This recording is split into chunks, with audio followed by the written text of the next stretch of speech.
మనతో election canvassing అయిపోయింది. వచ్చా షూటింగ్ మొదలు పెట్టేద్దాం నా మంచి ఊపిలో వచ్చాను. ఇప్పటిదాకా షూటింగ్ మొదలు పెట్టలేదు.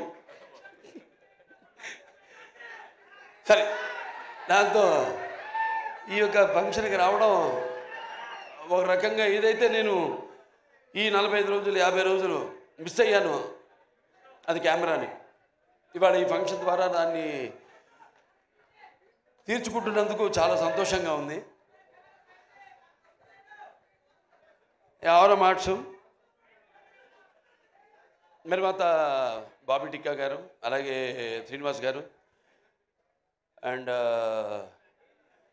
శశి కిరణ్ టిక్కా గారు, ఆయన సమర్పించిన సత్యభామ, సుమన్ గారు దర్శకత్వం వహించిన సత్యభామ సినిమా ఈ యొక్క టీజర్ రిలీజ్కి రావడం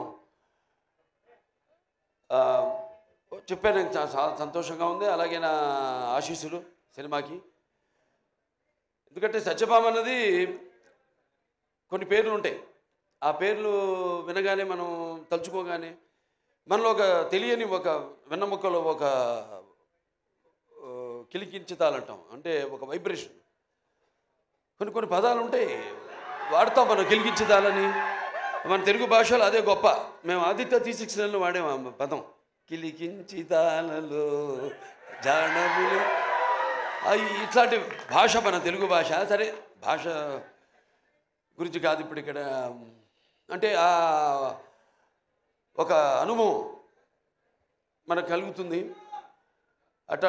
అలాంటప్పుడు మరి ఒక సత్యభామ అన్న పేరు అంటే శ్రీకృష్ణుడు మరి ఒక పారిజాత పుష్పాన్ని హరించడానికి వెళ్ళినప్పుడు ఎప్పుడైనా మనం ప్రయాణాలప్పుడు కూడా గుర్తుపెట్టుకొని కొంచెం నేను ఎప్పుడు ఈ మంత్రాన్ని ఉచ్చరిస్తూ ఉంటాను.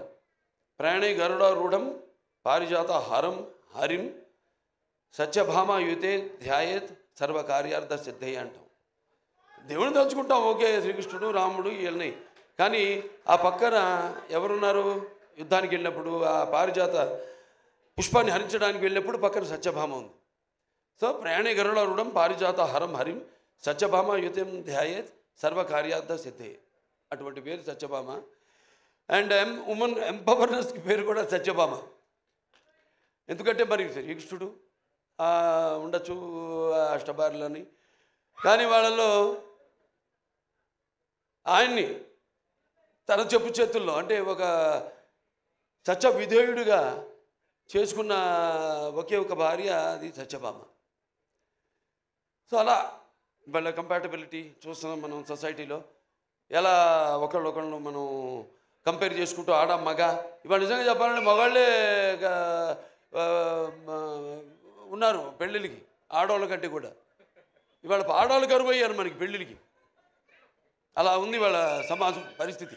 అంటే నీకు తప్పు పట్టడం కాదు, ఇది ఇప్పుడు వచ్చిన ఈ యొక్క దైనందిన కార్యకలాపాల్లో పడిపోయి ఎలాగైతే మనిషి ఈ అన్న వస్త్రాలు అనే అవసరాలతో పాటు సినిమాను కూడా ఎంచుకున్నాడో అలాగే వాళ్ళ జీవితాలు కూడా మరి ఎలా వాళ్ళ కాళ్ళ మీద నిలబడాలి అన్నది దాంట్లో వాళ్ళు కూడా సతమతమవుతూ ఆ దీర్ఘ వ్యధలో వాళ్ళు కూడా ఇవాళ ఇండిపెండెంట్ అంటే వాళ్ళ నిర్ణయాలు వాళ్ళు తీసుకునే వాళ్ళకి ఒక ధైర్యం, అలాగే వాళ్ళకి ఒక హక్కు, అది హక్కుగా మారడం. దానివల్ల ఇక మనం చూస్తున్న పరిణామాలన్నీ ఈ సమాజంలో. సరే, మరి ఇవాళ సత్యభామ అని పేరు పెట్టి మరి మేము చేసాం. అనిల్ రావుపూడి గారు, నేను మన భగవంత్ కేసరి, నేలకొండ భగవంత్ కేసరి, దాంట్లో గుర్తొస్తుంది సీరియల్లో క్యారెక్టర్ బనావ్ బేటీకో షేర్ అంది అన్నా నేను. దాంట్లో ఈవిడేమో బనావ్ కాచికో షేర్ అని. మొత్తం అసలు సినిమాలో చూస్తుంటే ఆ ఫైట్లు ఏంటి అసలు, యాటిట్యూడు అద్భుతం. అంటే ఆర్టిస్ట్కి ఒక కోలమానం లేదు, ఇదే పాత్రలు చేయాలి నేను. ఇప్పుడు నవీన్ చంద్ ఉన్నాడు,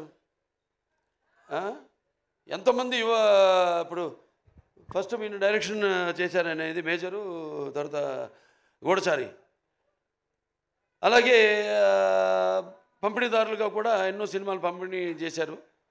కార్తికేయ 2 చేశారు, ఇంకోటి ఏంటి ధమాకా 2. ఇవన్నీ చేశారు. వాళ్ళకి ఎంతో అనుభవం ఉంది సినిమా పరిశ్రమ గురించి.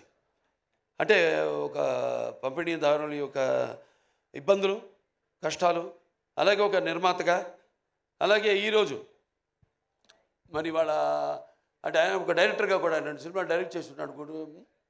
సో అలా అన్ని కలబోసి ఇవాళ ఒక సంస్థగా ఏర్పడి ఔరం ఆర్ట్స్ ఈ సత్యభామ అనే సినిమాని నిర్మించడం తప్పకుండా మరి వాళ్ళకి ఇంత అనుభవం ఉంది కాబట్టి తప్పకుండా అనుభవంతో రంగరించి మన ఉగాది పచ్చడిలాగా అన్ని నవరసాలను రంగరించి ఈ సినిమా తీసే ఉంటారు. డెఫినెట్గా పిక్చరు ఈ సినిమా మంచి ఘన విజయం సాధిస్తుంది అన్న నమ్మకం నాకు ఉంది. ఎందుకంటే టీం వర్క్ అలా ఉంది.